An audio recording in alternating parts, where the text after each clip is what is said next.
correct, was driven by Percy and Neil Crompton in 1989. This is the car that Tom Walkinshaw had over in the UK, and it was originally the Herbie's Clips car, one of the Herbie's Clips cars. And that car then, it was a Brock Commodore.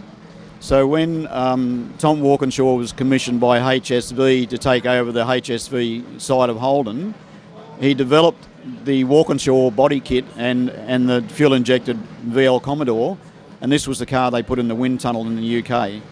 Then they brought it out in 1988 as their secret weapon, which competed in Bathurst in the HSV colours, and then in 1989 it was painted in the HRT livery. However, in 1989 they were still run as HSV because HRT wasn't incorporated until 1990. You drove a BMW last year. Is this more fun? Can I have an easier question? We've had that car for about 20 years and we love to take it out and compete at the Heritage Touring Cars meetings wherever we can. Sandown was a great event. We like the Sandown track. It's a horsepower track, so we've got 2 long straights where you can display the performance of the car. Then you've got to get it stopped and turned in for the corners. So, yeah, it's a good car to drive. Larry Perkins and his engineers have done a great job with the thing.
I've always been a Holden supporter and a Holden fan, and I've loved motor racing.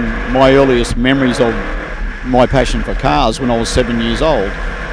So since then I've always chased the car that's had modifications and horsepower and speed, and I've grown up through the 70s, and these cars have just been a part of my life, part of our family, to be honest.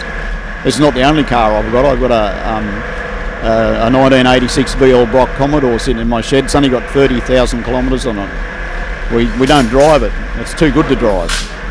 So we take this one out and give it a hide. Wow. So we've bought the car not knowing its history, but as the category became more and more popular, we've decided to research the history of this car, and it has such a long history. It's a valuable history in today's Australian muscle cars, that we brought it back to its pristine condition, and we are proud to campaign it today. You ought to be very proud, Moggy, because it's one of the best presented Commodores I've ever seen for its age. Well, yes, and I've got to say I owe that to my dedicated team of helpers that I have. PB Smash Repairs and now takes care of all the bodywork and panel work on it, and he actually fixes it when I make a little mistake out on the track, and I take it home and he says, Norm, you better bring it into the workshop. We don't want it looking like that. So he will fix it. I have Alf Bargwanner and Tony Barton also helping me with the mechanicals as well as Peter. So I've got a dedicated team. And not only that, and behind the team are my wife Margaret and lots of helpers that look after this trackside.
So I've got a dedicated team, and not only that, and behind the team are my wife Margaret and lots of helpers that look after us trackside.